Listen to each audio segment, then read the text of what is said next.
Pessoal, trajetórias curvas a gente já estudou um tempo atrás, só que agora a gente vai estudar transmissão de movimento. Na trajetória curva, por mais que a gente esteja estudando de forma uniforme, ou seja, que o módulo da velocidade não varia, na trajetória curva a gente sempre vai ter uma aceleração, que é a aceleração centrípeta. Porque por mais que o módulo da velocidade não varie, a direção e o sentido do vetor vai sempre variar, porque conforme o móvel vai se andando na curva, a direção e o sentido do vetor se alteram. Por muito tempo se achava que os movimentos curvilíneos eram coisas perfeitas. Antigamente, tanto é que a Terra era considerada o centro do universo e os planetas tinham órbitas circulares ao redor dela. Hoje em dia a gente tem rodas de carro, roda gigante, helicóptero, tudo tem trajetória curvilínea. Então, agora a gente vai estudar movimento circular uniforme. Como eu falei, por mais que seja uniforme, ele vai ter aceleração centrípeta, que é a velocidade ao quadrado dividido pelo raio. Então, agora a gente vai introduzir o conceito de período e frequência. O período é o tempo para o móvel dar uma volta completa. E a frequência é a gente pegar uma determinada unidade de tempo e medir quantas voltas o corpo dá nesse tempo. Então, o período é igual a 1 dividido pela frequência, ou a gente pode colocar também a frequência é 1 dividido pelo período. Então, o período no ASI, ou seja, no sistema internacional, a gente mede em segundos, a frequência em hertz. Hertz é uma repetição por segundo.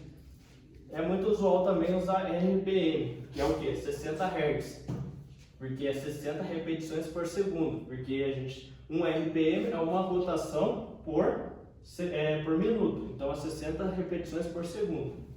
Então, como a velocidade escalar ela é a variação do espaço pelo tempo, e se a gente pegar uma volta completa na circunferência, a gente tem 2πr dividido pelo período, que o período é o tempo de uma rotação.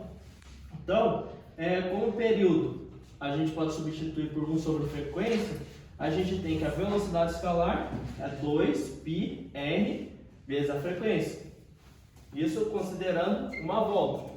Agora, a velocidade angular. Agora, em vez de a gente considerar o tamanho da circunferência, a gente vai considerar a variação do ângulo, ou seja, dependendo da posição do corpo, a gente vai ter uma variação do ângulo do móvel. Por exemplo, se ele estiver aqui e se ele estiver aqui, vai ter uma variação, que no caso é delta-θ. Então, se a gente dividir a variação do ângulo pelo tempo, a gente vai ter a velocidade angular, que ela é medida em radianos por segundo. Então, aqui, ó, por exemplo, se aqui é o tamanho escalar e aqui angular da circunferência, então tamanho escalar é igual ao tamanho angular vezes o raio. Então, ΔS é igual a Δθ vezes R. Então, se ΔS por ΔT é igual a Δθ por ΔT vezes o R, a gente só dividiu os dois lados por ΔT.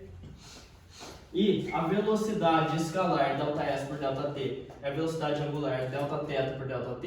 Então, a velocidade escalar é igual a velocidade angular vezes o raio. Então, V é igual a ômega-R. Para uma volta, a variação do ângulo é 2π, ou seja, 360 graus. E o tempo é o período. Então, se a gente tem Δθ por ΔT, a gente tem 2π dividido pelo período. Como o período é 1 sobre frequência, a velocidade angular, que é o ômega, é 2πf.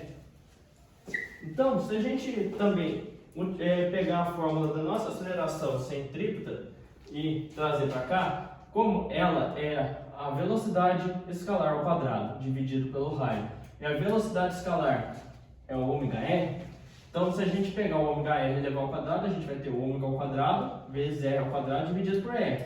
A gente corta esse r com esse ao quadrado, então a aceleração centrípeta é ômega ao quadrado vezes o raio. E aqui a gente finalmente vai entrar na parte de transmissão de movimento.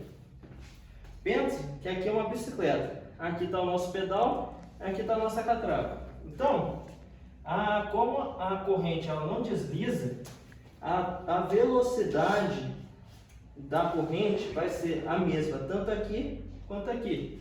Então, se a velocidade escalar é a mesma, então a gente tem que a velocidade aqui na coroa e na catraca é a mesma, V1 e V2, velocidade escalar. Então, a velocidade angular 1 vezes o raio 1 é igual a velocidade angular 2 vezes o raio 2.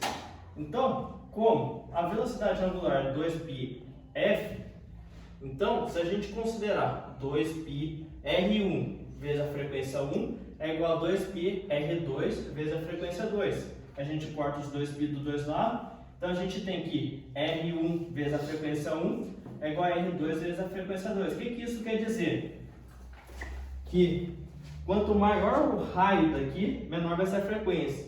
E quanto menor o raio daqui, maior vai ser a frequência. Então, quanto maior é a nossa coroa e menor a catraca, menos a gente tem que pedalar para a bicicleta andar. Então, nessa combinação de maior coroa e menor catraca, a bicicleta vai andar mais rápido e a gente vai ter que pedalar menos. Se a gente colocar a menor coroa e a maior catraca, a gente vai ter que pedalar mais e a bicicleta vai andar mais devagar. Claro que nessa combinação de maior coroa a gente vai ter que fazer maior esforço. E nessa combinação de menor coroa a gente vai fazer menor esforço. Mas maior coroa e menor catraca, a bicicleta anda mais rápido. Menor coroa, maior catraca, a bicicleta anda mais devagar. Tudo bem? Sim.